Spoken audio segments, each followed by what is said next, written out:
18 September 1931, Manchuria. The Japanese army, without the approval of its own government in Tokyo, pours into the northern Chinese province after the Japanese-owned railroad is sabotaged near the city of Mukden. Chinese resistance is light and disorganized. By early 1932, the Japanese are firmly in control of the province. The lack of Chinese resistance is in large part due to the bitter civil war engulfing the country. Generalissimo Chiang Kai-shek's nationalist forces are battling the rebel communists led by Mao Zedong. The Generalissimo is more concerned with fighting Mao than facing the Japanese forces in the north. In February, the Japanese declare Manchuria independent and install the puppet state Manchukuo. The League of Nations condemns the move, but is too weak and fractured to do anything about it. Chiang continues to direct the majority of his forces against the communists, despite continued border skirmishes with the Japanese, until 7 July 1937, when Rising Sun forces, claiming they have been assaulted, launch an all-out offensive on Peking. A vicious battle ensues, but by the 28th, the enemy is in control of the ancient Chinese capital.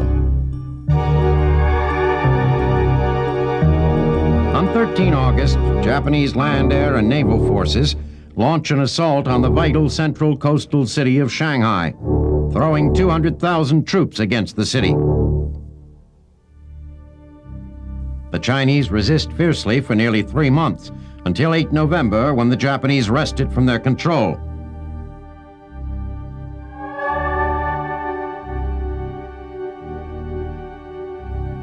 Advancing inland, the Rising Sun forces quickly conquer nearby Suzhou and Hangzhou to the south.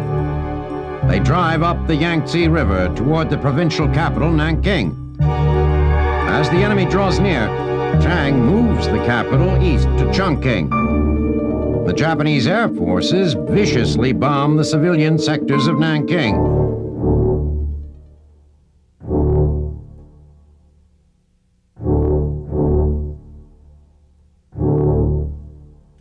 Their army routs the undertrained, outgunned Chinese defenders. The fall of the city on 13 December sparks a wave of atrocities by the victorious Japanese. Troops rape thousands of Chinese women and force thousands more into sexual slavery. Some 40,000 Chinese civilians are tortured and killed. Women and children are buried alive. The world is outraged and condemns this rape of Nanking. Throughout 1938, the Japanese advance continues. They drive south toward the Yellow River.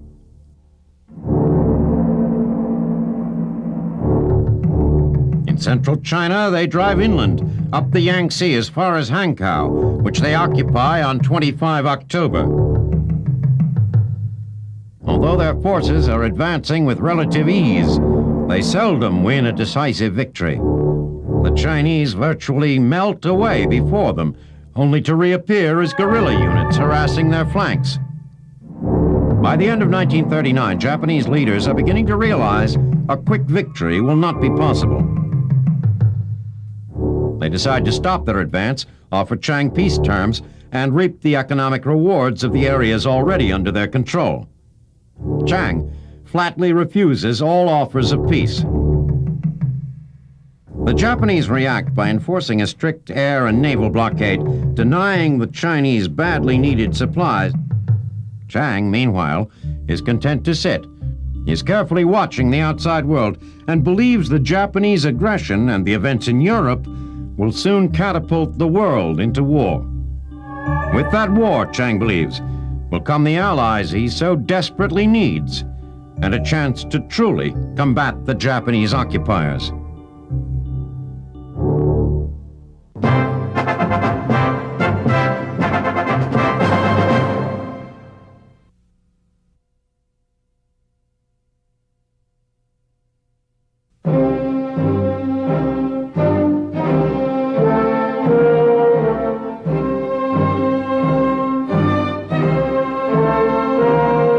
23 August 1939. After months of secret negotiations, the world is stunned as Germany and Russia announce they have signed a treaty of non-aggression.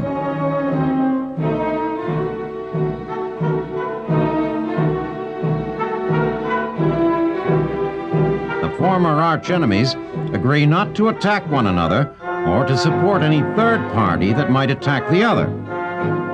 Although the animosity and distrust between the two still remain, Hitler and Stalin both see real advantages for themselves in the unlikely pact.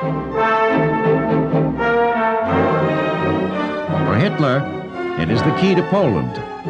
Having pushed Britain and France to their limit in Czechoslovakia, Hitler fears that an invasion of Poland will bring both of them into the war in Poland's defense. This agreement, he is sure, assures him of the domination of Europe by avoiding Germany's fate in World War I of a two-front war. If he has to get in bed with the communists to do so, it is a small price to pay.